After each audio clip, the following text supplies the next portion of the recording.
Christabel by Samuel Taylor Coleridge. In this video, we shall do the analysis of the first five stanzas of the poem. It is the middle of night by castle clock, and the owls have awakened the crowing cock. To weed, to woo, and hark again, the crowing cock, how drowsily it crew. This first stanza of the poem Christabel projects on our minds the image of a medieval English castle. The details of the castle are scattered all over the poem. On the basis of these details, we can describe it as a woodland castle. The wood stands at a distance of about a furlong from the castle gate. The castle is surrounded by a moat presumably spanned by a small bridge. In the present poem, the poet has represented the medievalism of the English people on a grand scale. Here we have poetic visions of medieval English civilization, English culture, and English superstitions, etc. So, describing the castle, the poet says that the castle clock was striking 12, the midnight hour. It wakes up the owls which hoot, to weed, to woo. The says the owl's hooting wakes the cock, and presently it crows very drowsily. Thus, the very first line of the poem is full of action and creates suspense to make the readers aware that this is really going to be a great poem. Sir Leoline the Baron rich hath a toothless mastiff bitch. From a kennel beneath the rock she maketh answer to the clock, 4 for the quarters and 12 for the hour. Ever an eye by shine and shower, 16 short howls not over loud. Some say she sees my lady's shroud.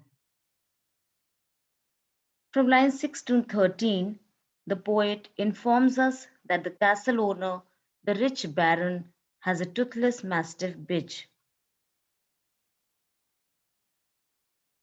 She lies in her kennel beneath the rock. When the clock strikes a quarter after 11, she howls 12 times. Whether it is rainy or moonlit, she always makes 16 howls from 11 to 12, which are short and moderately loud. The poet further says that some people of the castle say that at the time she perceives Lady Leoline's ghost that keeps wandering here and there in the castle. As we know that Coleridge is well known for creating supernatural elements through his poem, and this very quality of the poet is best depicted when he talks about the howling of the she bitch that gives an answer to the clocks each strikes. Is the night chilly and dark? The night is chilly but not dark. The thin grey cloud is spread on high. It covers but not hides the sky. The moon is behind and at the full, and yet she looks both small and dull. The night is chill, the cloud is grey. It is a month before the month of May, and the spring comes slowly up this way. As we move ahead with the poem, the suspense becomes deeper. Though, as of now, the poem is presented in terms of a suspense story, as we read on, it becomes clear these is something to be served to us in terms of something unique.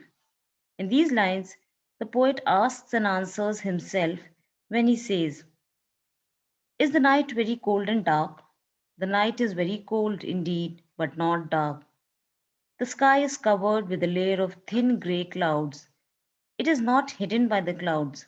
So, although the moon is behind them, yet it is visible as the full moon. Yet it looks both small and dull. The night is very cold, the clouds are grey. The poet says it is April, and the spring is gradually showing itself in this region. The lovely Lady Christabel, whom her father loves so well, what makes her in the wood so late?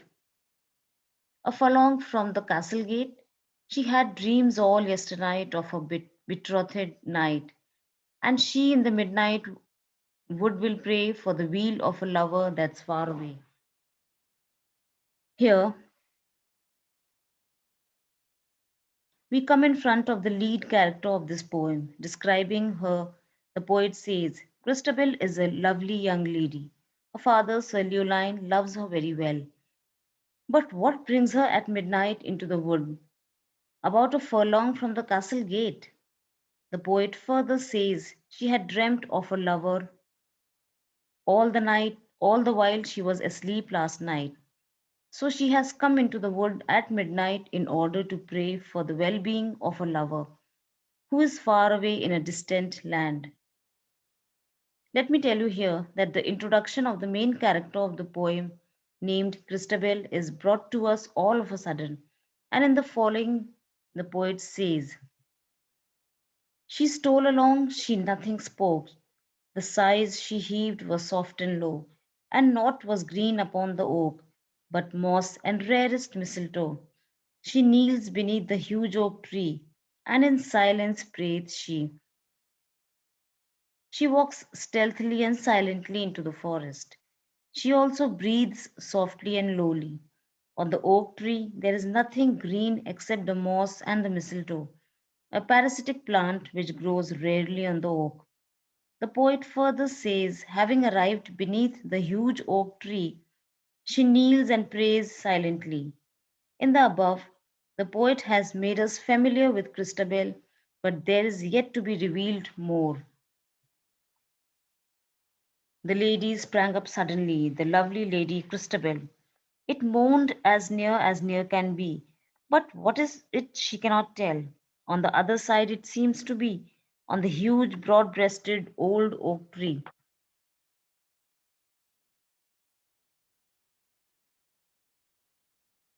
These lines are also replete with surprising elements.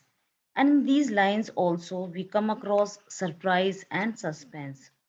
As the poet himself says, that suddenly the lovely Lady Christabel springs up, hearing a low sound of pain very close to her. But the poet says she does not understand what it is.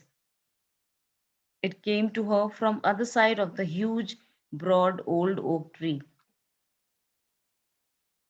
The night is chill, the forest bare. Is it the wind that moaneth bleak? There is not wind enough in the air to move away the ringlet curl from the lovely lady's cheek.